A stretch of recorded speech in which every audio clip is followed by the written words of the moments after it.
나의 소망, 나의 생명. 아멘. 우리가 하나님의 성품을 아마 이제 다들 양육반을 다 하셔서 하나님의 성품에 대해서 우리가 배웠어요. 여러 가지가 있는데 그 중에 하나님의 성품의 아주 중요한 부분이 바로 신실하심이에요. 신실하심. 신실하다는 뜻이 무슨 뜻인지 아시죠? 네, 신실하신 하나님이십니다. 그래서 믿을만하고 의지할 만하고 신뢰할 만한. 우리 사람도 그렇잖아요. 사람도 어떤 사람이 그래 이런 거죠. 저는 우리 장로님이 뭔가를 얘기하시면 그냥 다 믿습니다. 왜 그럴까요? 누가 뭐래도 일단 장로님의 말씀을 먼저 믿어요. 다른 사람이 다른 얘기를 해도. 왜 그러겠어요? 그동안 함께 지내오면서 신뢰하기 때문이에요. 그도 함께 하면서 저분은 신뢰할 만한 분이야. 절대로 거짓이라든지 잘못된 것들을 말하는 분이 아니기 때문에 그분이라면 나는 무조건 그분의 말을 믿어. 이렇게 되는 거예요. 그러니까 사람 사이에도 그렇거든요. 그래서 이런 걸 또 사람들은 또 의리가 있어야지 이렇게도 표현도 하긴 하는데 네. 그런데 하물며 사람도 그래서 이 신뢰가 쌓이고 서로 신뢰하는 관계가 되면 무슨 말 하든지 다 믿습니다. 근데 하나님은 어떠시겠어요? 하나님은 영원 불변하신 신실하신 하나님이십니다. 그래서 하나님은 당신이 하신 말씀을 반드시 지키시는 분이세요. 그래서 어떤 종류의 약속이랄지라도 어떤 종류의 내용의 말씀이랄지라도 하나님은 당신이 하신 말씀과 당신이 약속하신 약속들을 반드시 이루시는 분이세요.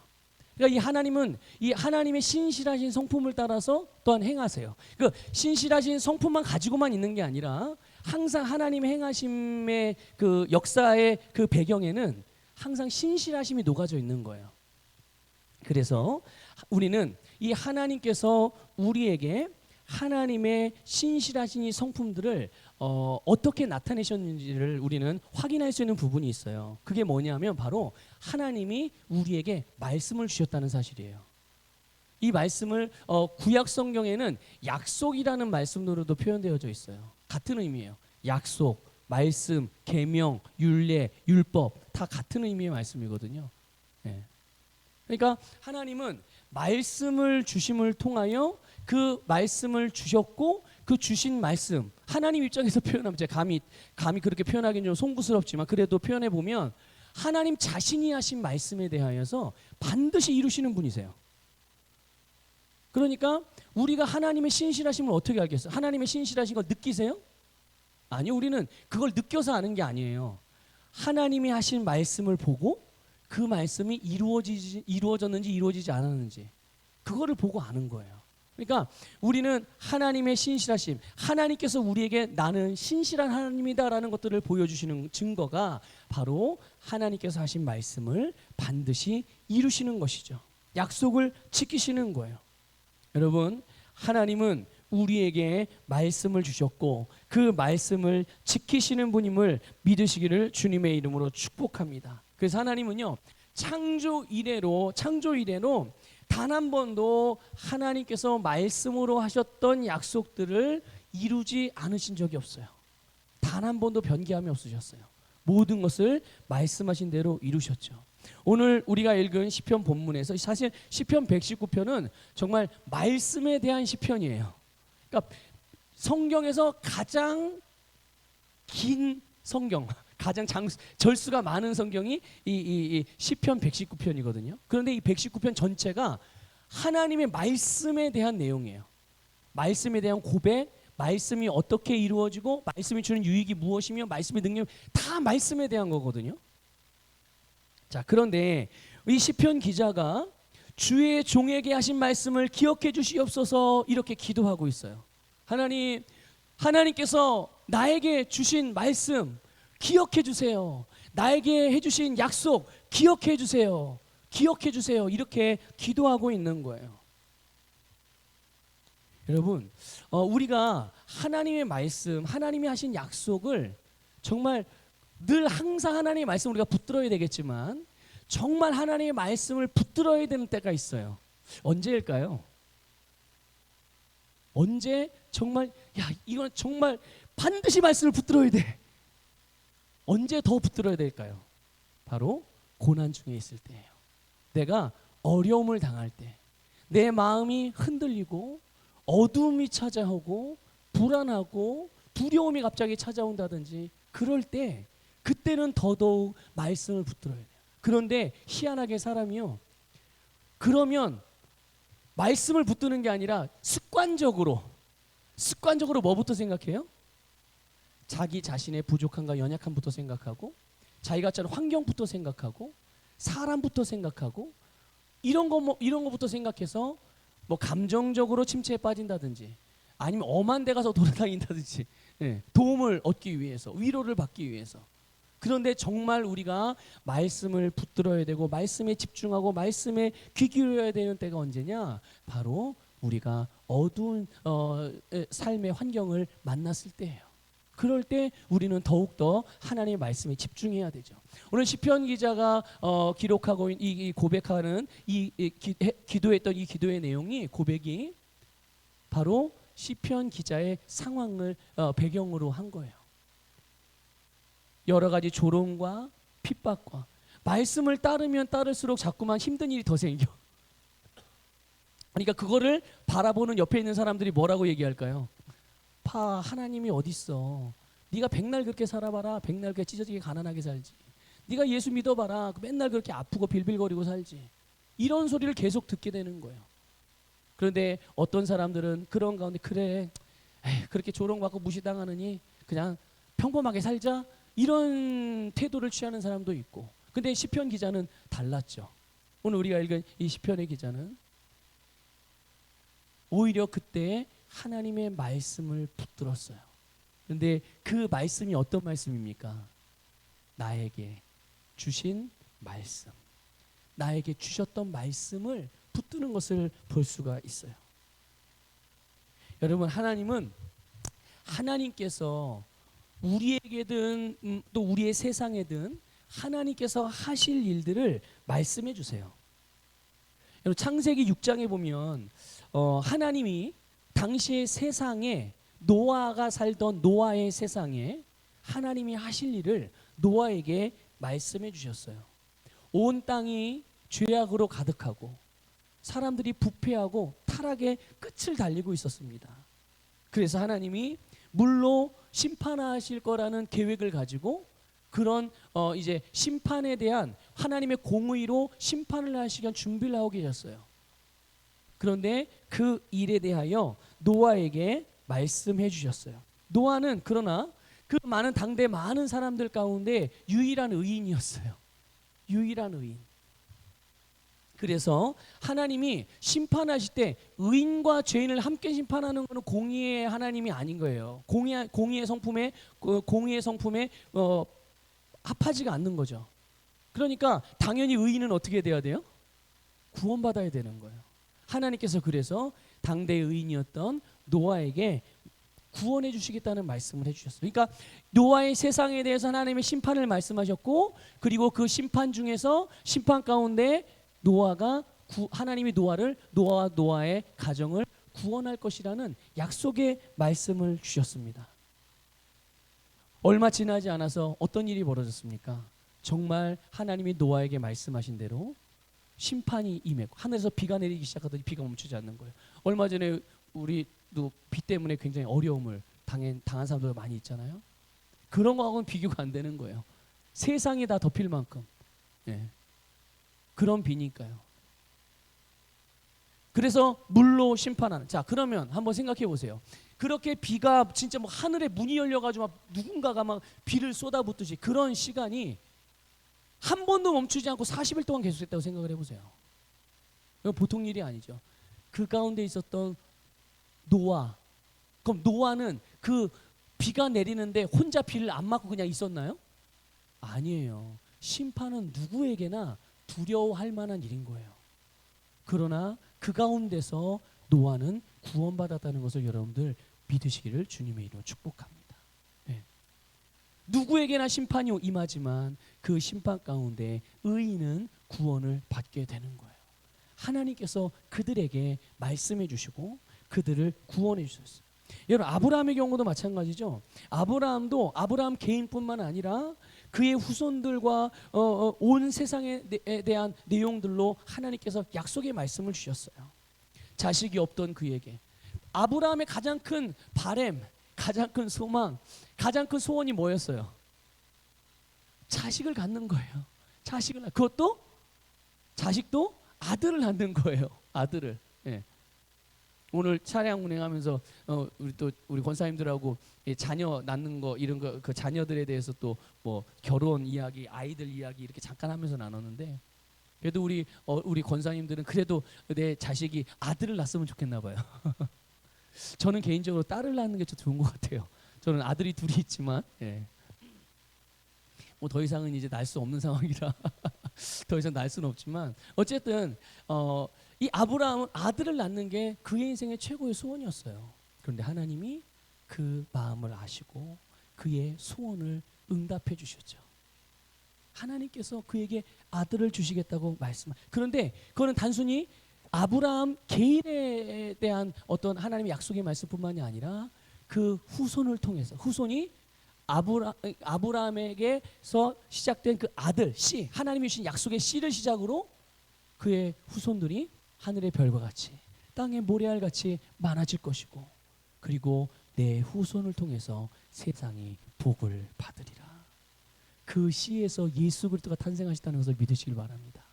그 씨를 통해 정말 주님이 약속하신 대로 모든 인류가, 아니 앞으로 태어나게 될 모든 사람들까지 다 그들의 구원을 위해서 예수님께서 속량하셨다는 것을 믿으시기를 주님의 이름으로 축복합니다. 그러니까 보세요. 하나님은 약속하신 당신의 말씀대로 행하셨고 그 약속을 이루셨고 지금도 이루고 계시고 앞으로도 계속 이루어 가실 거란 말이죠. 신약에도 있잖아요. 우리 지난주에 나눴던 말씀, 지난주 수요일에 베드로의 이야기를 우리가 잠깐 나눴잖아요. 이 베드로의 이야기는 다음 주 수요일에 한 번 더 말씀을 드릴 거예요. 예수님께서 베드로를 부르셨어요. 그리고 그 부르심대로 이제 내가 너를 사람을 낚는 어부가 되게 하리라. 사람을 낚는 어부가 되리라. 주님께서 말씀해 주셨어요. 그런데 정말 어떻게 됐어요? 물고기를 낳아서 자기의 인생을 위하여서만 살던 베드로가 이제는 정말 주님께서 말씀하시고 그의 인생에 계획하여 그에게 약속하신 대로 사람을 낚는 어부, 영혼 구원자, 전도자가 되었다는 것을 믿으시기를 축복합니다. 다른 말로 표현하면 예수님의 동역자, 예수 그리스도의 대사가 되었다는 것을 믿으시기를 주님의 이름으로 축복합니다. 여러분, 주님께서는요 죄인들에게는 용서를 약속하셨어요. 여러분, 위험에 처한 자들에게는 보호하심을 약속해 주셨어요. 눈물을 흘리는 자들에게는 눈물을 거두어 주시고 기쁨을 약속해 주셨어요. 병든 자들에게, 그래서 질병으로 고통받는 자들에게는 치유를 약속하셨고, 가난한 자들에게는 부유함을 약속하셨고, 사망과 저주 아래 있는 자들에게는 자유와 평안의 삶을 약속해 주셨어요. 어둠 가운데 있는 자들에게는 빛을 약속해 주신 거예요. 그리고 약속하신 대로 행하신 줄 믿으시기를 축복합니다. 어떻게요? 하나님께서 예수 그리스도를 통하여 당신이 하신 모든 약속을 우리를 위해 다 이루어 주신 줄 믿으시기를 주님의 이름으로 축복합니다. 그런데 여러분, 우리가 어떻게 그 하나님을 신뢰하지 않을 수가 있겠어요? 단 한 번도 변하지 않았는데요, 단 한 번도 실수하지 않으신 하나님이신데 어떻게 우리가 그분을 신뢰하지 않을 수가 있겠습니까? 주님은 이렇게 우리에게 말씀을 약속해 주시고 약속하신 대로 반드시 이루시는 분이세요. 여러분, 풀은 마릅니다. 꽃은 시듭니다. 그러나 우리 하나님의 말씀은 영원히 선다는 것을 기억하십시오. 하나님의 말씀은 영원히 서요. 근데 그 말씀이 어떤 말씀입니까? 물론 성경에 기록된 말씀이기도 하지만 나에게 주신 말씀, 그거는 절대로 땅에 떨어짐 없이 내 심령 안에서, 내 인생 가운데서 우뚝 선다는 것을 믿으시기를 축복합니다. 세상의 모든 것은 변하고 사라지지만 하나님의 약속은 절대로 사라지지 않고 반드시 이루어져요. 여러분, 시편 기자가 자기에게 하신 말씀을 기억해달라고 기도해요. 한번 물어볼게요. 여러분, 하나님이 기억력이 없으셔서 당신이 하신 말씀을 잊어버리시는 분일까요? 아니죠. 근데 그 시편 기자가 그 하나님의 그 완전하신 성품을 모르기 때문에 하나님이 기억력이 좀 가물가물하실까 봐 이렇게 기도를 하는 걸까요? 아니에요. 오히려 여러분, 하나님은요, 당신의 약속을, 당신이 하신 말씀을 절대로 잊어버리는 분이 아니거든요. 그런데 우리는 이 주님께서, 주께서 종에게 하신 말씀을 기억하소서라는 이 기도, 한 문장의 기도를 통해서 우리가 알게 되는 게 있어요. 그게 뭐냐 하면 바로 자신이 하나님께서 자기에게 계신 말씀을 기억하고 있었다는 거예요. 다시 말씀드릴게요. 하나님이 오늘 이 시편 기자에게 주셨던 약속들, 그 말씀들을 기억하고 그거를 인식하고 있었던 거예요. 그래서 앉으나 서나 당신 생각. 예. 그러니까 앉으나 서나 하나님께서 자기에게 주셨던 말씀을 기억하고 있었던 거예요. 여러분, 하나님께서 우리에게 주신 말씀을 절대로 잊지 않으세요. 하나님이 여러분에게 주신 말씀을 절대로 잊어버리거나 무효화시키시는 분이 아니라는 것을 확실하게 믿으시기를 주님의 이름으로 축복합니다. 우리가 주님께서 주신 말씀을 잊지 않을 때 우리는 그 말씀을 바랄 수 있는 거예요. 그 말씀을 바라볼 수가 있는 거예요. 그리고 내가 그 말씀을 잊지 않을 때 그 말씀대로 구할 수가 있는 거예요. 여러분, 이 시편 기자의 기도는요, 하나님께서 행하심에 대한 믿음의 간구이기도 해요. 그냥 하나님이 주님 기억만 하고 계세요, 이게 아니에요. 이렇게 기도하는 것은 바로 하나님께서 자신에게 주신 말씀을 이루실 것이라는 믿음의 그 간구이기도 한 거죠. 우리가 기도할 때 그렇게 기도하지 않습니까? 주님의 뜻이 하늘에서 이루어진 것 같이 이 땅에서도 이루어지기를 원합니다. 그것처럼 하나님께서 우리에게 말씀하신 것들이 우리에게 이루어지도록 우리의 세상에 이루어지게 해달라는 간구란 말이에요. 여러분, 그렇습니다. 하나님께서는 우리에게 말씀하심으로 우리에게 셀 수 없는 약속들을 주셨고, 그렇게 하나님은 우리에게 역사하시는 분이거든요. 그러나 문제는 뭡니까? 문제는 우리가 그 말씀들을 잊어버린다는 거예요. 하나님은 우리에게 늘 우리가 필요할 때마다 하나님의 말씀을 주셔서 우리의 인생과 우리가 삶을 살아가는 고난과 역경과 어려운 모든 상황들을 이 말씀으로, 이 만능의 키로 다 해결할 수 있도록 순간순간마다 말씀을 들을 수 있는, 하나님의 인도를 받을 수 있는 기회가 있을 때마다 하나님은 우리에게 말씀을 주시는데, 그 말씀을 받는 우리가 그 받은 말씀을 자꾸만 잊어버리는 게 문제인 거예요.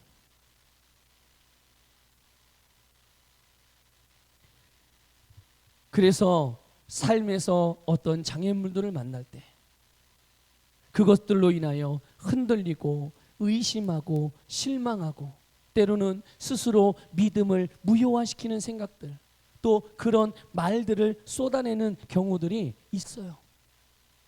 왜 그런 거예요? 말씀을 잊어버리기 때문에 그러는 거예요. 말씀을 잊으니까 내가 의지할 만한 근거가 없어지는 거예요. 우리 지난 주일날 말씀 나눴잖아요.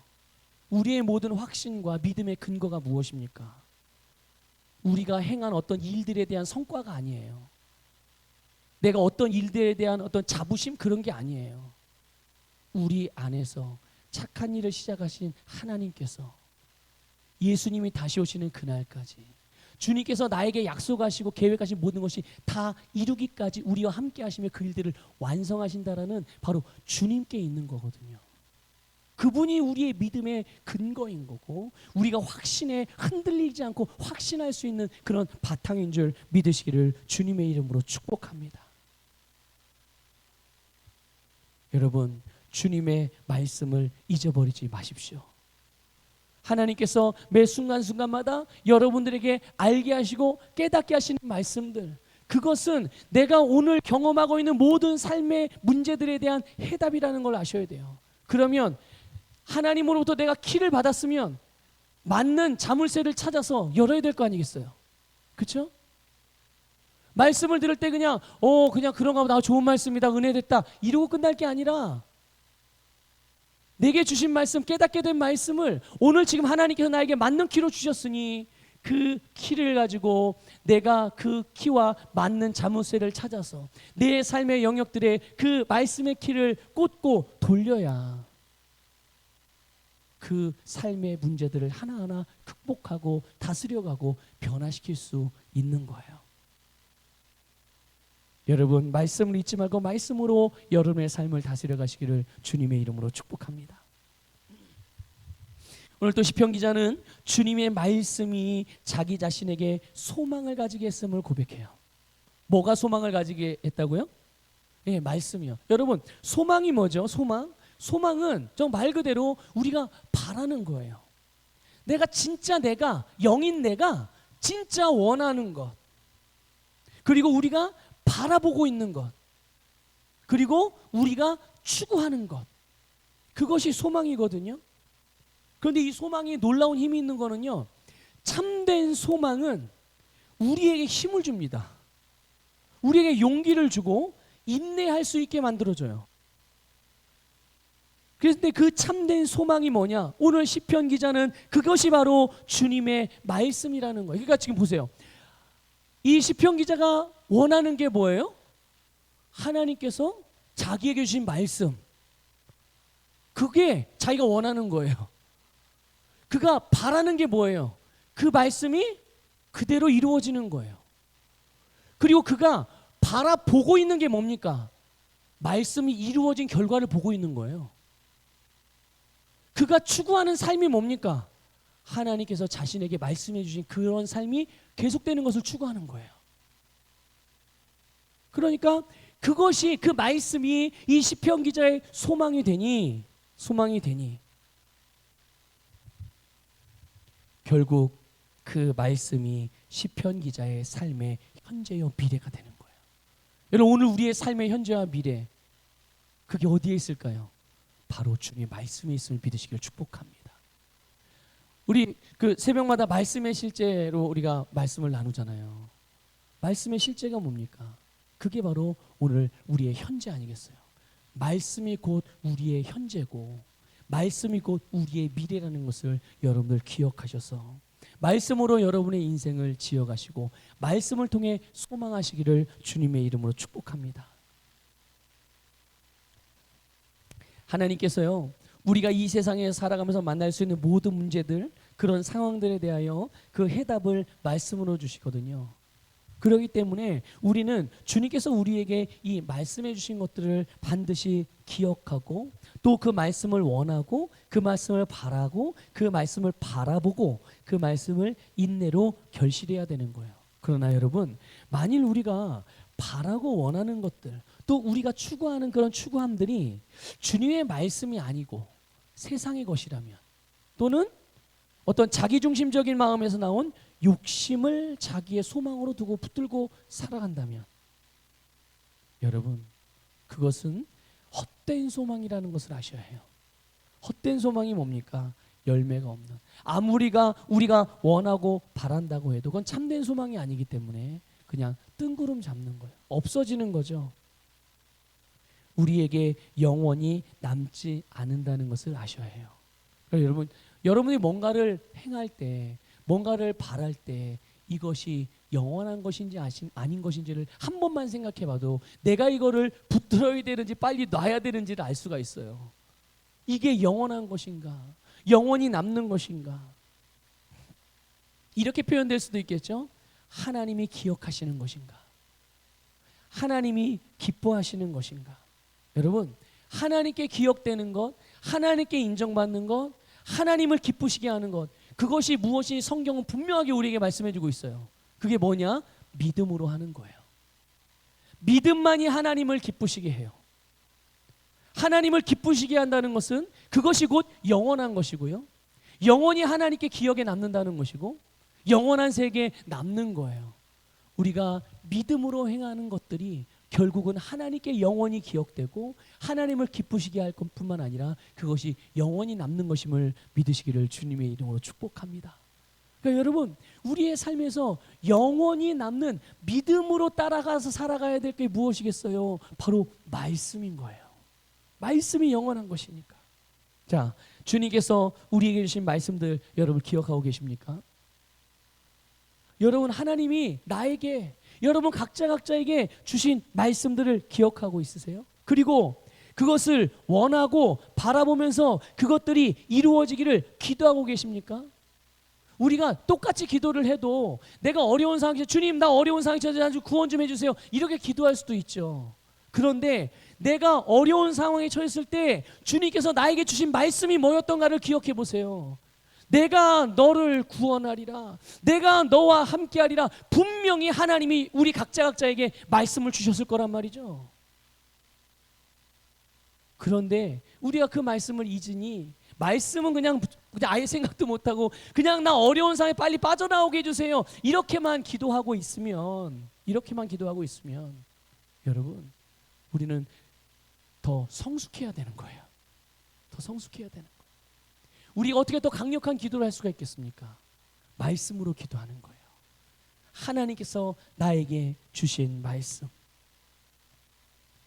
여러분, 많은 성도들이요, 내 앞에 주님이 나타나서 또는 어떤 주님의 막 목소리가, 음성이 들려가지고 내게 이렇게 들려주시면, 그러니까 내 앞에 나타나서 보여주시든지 아니면 내 귀에 들려주시는지 아니면 뭔가 이렇게 막 그 현상적으로 뭔가 느끼게 해주시든지, 이런 방식으로 하나님이 역사하셔야 정말 하나님이 나와 함께 하신 것 같다라는 그런 생각을 하는 분들도 적지 않게 있어요.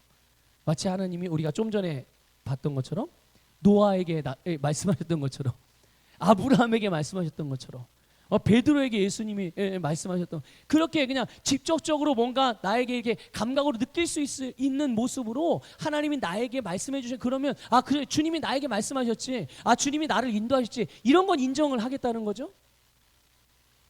그런데 이거를 조금 우리가 하나님께서 우리에게 예수님을 통해서 이뤄놓으신 일들의 원리 안에서 우리가 다시 한번 생각해서 스스로 물어보고 점검해 본다면 이게 얼마나 어리석은 생각인지를 금방 알게 됩니다. 자, 보세요. 그러면 내가 보이고 들리고 느낄 때 하나님께서 나와 함께 하시고, 하나님이 나에게 말씀하시고, 하나님이 나에게 나타나시고, 하나님이 나에게 지시하셨고, 하나님이 나에게 인도하셨다라고만 생각한다면, 그럼 그렇지 않은 때는 어떻게 된다는 거예요? 그렇지 않은 때는 하나님이 나와 함께하지 않는다라는 거예요.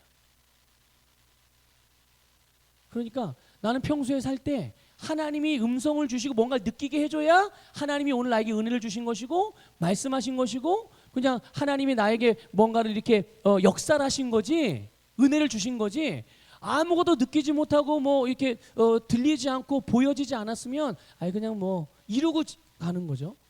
그런데 여러분, 구약 시대에는 그랬어요. 사실은 원래 하나님이 함께 하셨죠. 그런데 사람들이, 이스라엘 백성들이 하나님이 함께 하심을 알지를 못해요. 그러니까 어떻게 역사를 하세요? 자꾸 보여주는 거예요. 하나님이 자신의 음성을 들려주시는 거예요. 그렇게밖에 그들이 하나님을 알 수 있는 방법이 없으니까. 그런데 하나님은 예수님을 통해서 나타났다 안 나타났다가 아니라, 보였다 안 보였다가 아니라, 들렸다 안 들렸다가 아니라 영원히 함께 하시는 그런 놀라운 역사를 우리에게 이루어 주신 줄 믿으시길 축복합니다. 어떻게 해요? 성령을 보내주셔서 성령께서 우리 안에 거하시면서 우리로, 하나님이 함께했다가 함께하지 않았다가 아니라 항상 함께하시면서, 항상 그 성령님께서 우리에게 무슨 일을 하십니까? 주님께서 우리에게 주신 말씀들을 기억나게 하시고 깨닫게 하신다는 것을 믿으시길 축복합니다. 그러니까 여러분, 내가 주님의 말씀을 원하기만 하면, 주님의 말씀을 바라기만 하면, 그 말씀을 계속 주목하고 바라보기만 하면 내 안에 계신 성령님께서 언제나 그 주신 말씀을 깨닫게 하시고 알게 하시고 그 말씀으로 우리의 삶을 다스려갈 수 있는 능력을 베풀어 주신다는 것을 믿으시기를 주님의 이름으로 축복합니다. 그래서 성령님은 우리에게 항상 역사하시고, 이게 바로 오늘날 하나님께서 예수님을 통해서 구속의 사역을 다 이루시고 하나님의 영이신 성령을 보내주셔서 우리와 함께 하시면서 오늘 새로운 피조물로 이 땅을 살아가는 우리들에게 역사하는 방식이라는 것을 믿으시기를 주님의 이름으로 축복합니다. 그러니까 여러분, 이 영적인 원리 안으로 들어와서 그 안에서 머물며 그 안에서 기능해야지. 자꾸만 하나님께서는 예수님을 다 이루어 놓으셨는데 구약의 자리에 가가지고 아직 마치 하나님이 하실 일이 아직도 남아있는 것처럼 그런 상태에서 자꾸만 하나님을 향해 나아가려고 하고 우리 신앙의 삶을 그렇게 접근을 하고자 한다면 계속 답답하게 부딪히는 일밖에 없어요. 여러분, 우리는 이미 새로운 피조물이 되었고 하나님의 자녀가 되었고 주님께서 우리 안에 거하시면서 우리를 떠나지 않으세요. 우리를 항상 인도하시는 분임을 믿으시기를 주님의 이름으로 축복합니다. 그러니까 보세요. 그러니까 우리가요, 하나님의 말씀을 언제 듣습니까? 여러분, 하나님의 말씀을 언제 들어요? 설교 시간에 말씀을 듣죠. 또 하나님의 말씀을 설교 시간에만 듣는 게 아니에요. 말씀으로 양육을 받거나 가르침을 받을 때도 하나님의 말씀을 들어요. 멘토링을 하거나 상담을 하거나 코칭을 할 때도 여러분 하나님의 말씀을 듣습니다. 말씀을 묵상할 때도 우리는 하나님의 말씀을 들어요. 우리가 기도할 때도, 말씀을 고백하며 기도할 때도 우리는 하나님의 말씀을 듣습니다. 그때 성령께서 우리 안에서 주님께서 주시는 말씀을 깨닫게 하시고 기억나게 해주신다는 것을 믿으시기를 주님의 이름으로 축복합니다. 그래서 여러분들이 말씀을 듣다가 깨닫는 말씀들이 있어요. 이런 말씀을 듣다가 깨닫는 말씀들이 있으세요, 없으세요? 있으시죠? 그게 여러분 우리의 이성으로 깨닫는 게 아니에요. 그게 바로 하나님께서 계시의 영을 통해서 우리에게 알려주시는 것이거든요. 그렇다면 여러분, 이거를 단순히 그냥 알았어, 그래, 야, 이런 말, 세상에 이런 말씀이 다 있었네, 내가 성경을 그동안 그렇게 많이 봤는데도 이 말씀이 이런 의미였다는 걸 몰랐는데, 야, 이게 이런 의미였구나, 그냥 단순히 몰랐던 걸 알고 야, 깨달았다, 이 정도의 수준에 머물지 마시고, 그러고 나서 그냥 지나가지 마시고, 그 말씀이 곧 오늘 나에게 주시는 소망이며, 그 말씀이 곧 내 인생의 문을 여는 열쇠이며 내 인생의 문제를 해결하는 해답이라는 것을 여러분 믿고 믿음으로 취하시기를 주님의 이름으로 축복합니다. 그럼 여러분, 깨닫는 말씀이 많을 수도 있죠. 또 어쩔 때는 깨닫는 말씀이 하나일 때도 있는 거예요. 그런데 어쨌든 뭐 한 개를 깨닫든 10개를 깨닫든 100개를 깨닫든 하나님께서 나에게 알게 하시는 그 말씀을, 깨닫게 하시는 말씀이 곧 나에게 오늘 주시는, 나에게 필요한 말씀이라는 거예요. 오늘 시편 기자가 주의 말씀을 기억하소서, 주님께서 나에게 하신 말씀을 기억하소서라고 고백한 그것이 바로 이거를 말하는 거예요. 하나님이 나에게 들려주신 말씀, 하나님이 나에게 깨닫게 하신 말씀, 하나님이 나에게 알게 하신 말씀, 그 말씀이 하나님이 나에게 주신 말씀이고, 그걸 주님이 기억할 게 아니라 누가 기억해야 되는 거예요? 우리가 기억하고 우리가 인식하고 우리가 그걸 붙들고 기도함을 통해서 그 말씀이 우리의 삶에서 다 이루어지기까지 인내하며 믿음을 발휘하며 그 말씀을 사용하여 결국은 이루어지게 되어지는 놀라운 축복을 경험하는 그런 하나님의 백성들이 되시기를 주님의 이름으로 축복합니다. 그런데 그 말씀이 오늘 50절에 보면 주님의 말씀이 자신을 살렸다고 고백하고 있어요. 여러분, 주님의 말씀은 우리의 소망, 바라보는 것일 뿐만 아니라 그 말씀은 우리를 살리는 생명이라는 것을 믿으시기를 주님의 이름으로 축복합니다. 한번 고백합시다. 말씀은 생명입니다. 말씀은 나의 생명입니다. 주님의 말씀이 나를 살립니다. 아멘. 그렇습니다, 여러분. 주님의 말씀이 나를 살리는 거예요. 그래서 예수님도 말씀하시기를 내 말이 영이요 생명이라 말씀한 거예요. 내 말이 영이요 생명이라. 그리고 성령께서 사도 바울을 통해서 이 영이신 말씀이 역사하는 결과를 기록하게 하셨어요. 이 영이신 말씀이 역사하시는 결과, 그게 무엇입니까? 영의 생각은 생명과 평안이니라. 다시 말씀드립니다. 영의 생각은 생명과 평안이니라. 여러분, 하나님의 말씀이 곧 영이요 생명이며 그 말씀의 생각은 곧 우리에게 생명을 주고 평안을 주는 줄 믿으시기를 주님의 이름으로 축복합니다. 여러분, 생명이 누구에게 필요해요? 생명이 누구에게 필요합니까? 죽은 자에게 필요하고 생명이 없는 자에게 필요하고 생명력이 희미해지는 자에게 필요하고 사망과 어둠의 영향 아래 있는 자들에게 생명이 필요한 거예요. 오늘 본문의 시편 기자의 고백이 자기가 고난을 당하거나 삶의 역경이 왔을 때 죽음과 사망의 영향을 받아서 삶이 힘들어질 때 주님의 말씀이 자신을 살게 하셨다고 고백하고 있잖아요. 이게 어떤 고백입니까? 바로 말씀으로 인하여 구원받게 되었다는 고백이에요. 말씀이 자기를 살렸다는 것은 바로 말씀이 나를 구원했다는 거예요. 질병에 걸렸던 자들도 주님의 말씀이 그를 구원하고 질병으로부터, 가난했던 자들이 주의 말씀을 의지할 때 그 말씀이 그를 가난으로부터 구원하고, 마귀에 묶여서 마귀의 사망의 저주 아래, 저주의 그늘 가운데 마귀의 종으로 살아갔던 자들이 주님의 말씀으로 구원을 얻게 되고, 믿습니까 여러분? 주님의 말씀은 우리의 영혼을 소생하게 할 뿐만 아니라 우리 안에서 끊임없는 생수의 강을 넘치게 하세요. 이 생수의 강은 살리는 기름 부음이에요. 살리는 기름 부음이 넘치게 하는 것, 그것이 바로 하나님의 말씀이요, 특별히 우리에게 주신 레마의 말씀인 거예요.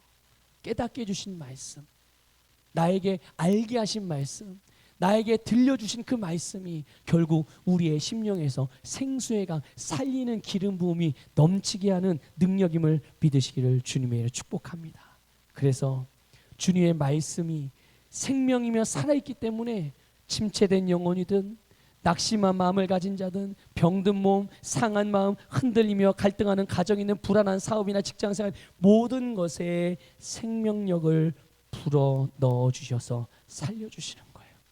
구원해 주시는 거예요. 여러분, 우리의 삶의 영역들 가운데 어디에 이 생명이 필요하세요? 어디에 생명의 능력이 필요하십니까? 오늘 여러분 주님께 주신 말씀으로 여러분의 그 영역을 살려내시기를 주님의 이름으로 축복합니다. 이미 주님은 우리 안에서 그 모든 것들을 이루셨고, 하나님은 하나님이 하실 일을 다 이루셨어요. 예수님을 통해서. 우리가 할 일은 하나님 더해 주세요라고 기도하는 게 아니라 하나님께서 나의 예수님을 통해서 나를 위하여 이루신 모든 일들을 내가 인식하고 바라보고 믿음으로 그것들을 나타나게 하는 일, 그게 우리가 해야 되는 일인 줄 믿으시기를 축복합니다. 여러분, 주님이 나에게 말씀하셨다는 것, 말씀을 주셨다는 것, 말씀을 깨닫게 하셨다는 것은 곧 나에게 생명을 주셨다는 말이에요. 여러분, 말씀을 받을 때, 말씀을 깨닫게 될 때 그것을 생명으로 받으시기를 주님의 이름으로 축복합니다. 그 생명이, 바로 그 생명의 말씀이 곧 우리의 위로가 되는 거예요. 우리가 어려운 일을 만날 때, 사망의 음침한 골짜기로 다닐지라도, 억울한 일을 당한다 하더라도, 우리가 실수하며 범죄하여 혹 잘못된 선택을 했을지라도 생명이신 말씀이 우리에게 생명을 주고 살려주시기 위해서 언제나 우리에게 주어진다는 것을 믿으시기를 주님의 이름으로 축복합니다. 그래서 우리는 모든 상황에서 위로를 받고 그 위로를 통해 우리는 오늘도 살아갈 능력을 얻게 되는 것이고, 주님의 말씀이 우리의 삶에 이루어지는 놀라운 축복을 경험하게 되는 거예요. 우리 모든 성도님들이 그런 삶을 살아가시기를 주님의 이름으로 축복합니다.